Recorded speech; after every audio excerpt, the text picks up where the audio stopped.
guys, welcome back to JNC on Tap, and today we are at Rapp Brewing. Today's video is going to look a little bit different and we'll explain that here in a bit, but come along, let's show you around.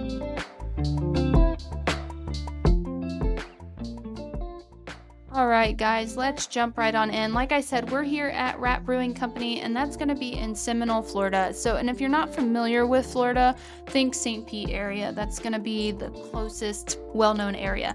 So Rapp Brewing opened in 2012 by Greg Rapp, and it's in a gloriously obscure industrial warehouse area, and I think that's kind of the beauty of this brewery, because you pull up and you think you're gonna get like that industrial style brewery, and then you walk in and it's like your hometown pub, and I think that's just, I don't know, it was so warm and welcoming. So I really enjoyed that about this spot. So Greg Rapp actually graduated from Largo High School, and again, local area, and then went on to graduate from University of South Florida, and began his fermenting career actually as a winemaker. He later, in the early 2000s, graduated to making craft beer, paying homage to his European heritage. So his great-grandfather actually owned and operated a brewery in Germany around the turn of the 19th century or so. So Greg was wildly considered one of the grandfathers of the Tampa Bay craft brewing scene. Sadly, he did pass away in 2019, but his daughter continued on with Rapp Brewing, taking the reins to keep the heritage alive.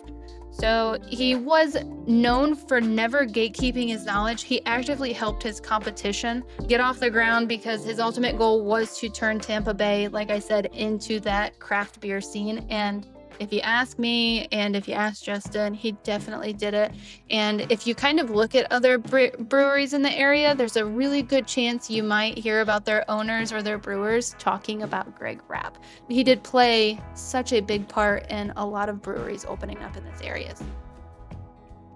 Greg was famously known for resurrecting dead and obscure styles, and he also was the manic behind a legendary beer called the OMG Ale, which was monumentally strong beer that clocked in somewhere between 20 and 24% ABV.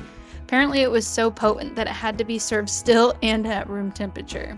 In true nano brewery style, you're going to see 20 plus rotating taps here.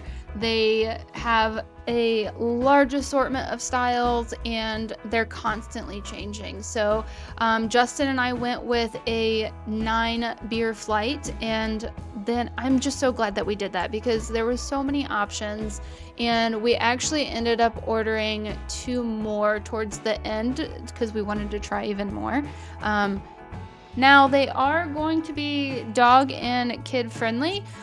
When we got there was 1 dog in the tap room. There were some signs that said that they weren't dog friendly, but I do believe technically the other side that was closed off when we first arrived, I do believe that's the dog friendly side. Unfortunately, it was closed off, like I said, when we got there, and opened up before we left. Otherwise, this video would have been completely different. So as you see here, the tap room is quite small, and it was quite busy. There wasn't a whole lot of opportunity for us to set up per se without getting other patrons in the shot and on camera the entire visit that we were there. So out of respect, we did not actually record ourselves talking here, and that is why. So like I said in the beginning, this does feel like your hometown pub. It doesn't feel like it's just a bunch of random people. It definitely feels like everybody there knew each other, yet they were also welcoming. Even the bartender was incredibly friendly, and she didn't make us feel unwelcome in any way, shape, or form because we were not locals or were not regulars. So that's kind of what was really nice about this place, is that although we were not regulars and everybody else seemed to be, we were still treated very respectfully. Parking situation, no issues. Like I said, it's in like a warehouse plaza type area, so plenty of parking. Now, in terms of accessibility, so Rapp is quite a small tap room. It is very tight getting in and around there. If you do use a mobility device, just be careful, be leery a little bit, but I don't think you're gonna have any issues. It just might be a tight fit. They do not have a kitchen, but they are known to host food trucks, so just hop onto their social media and check that out, so that way you can see what food trucks they have and what their upcoming events are. I know they do host events as well, like your normal bingo and trivia nights and fun stuff like that. So you can look to be able to participate in those kind of things too if that's of interest.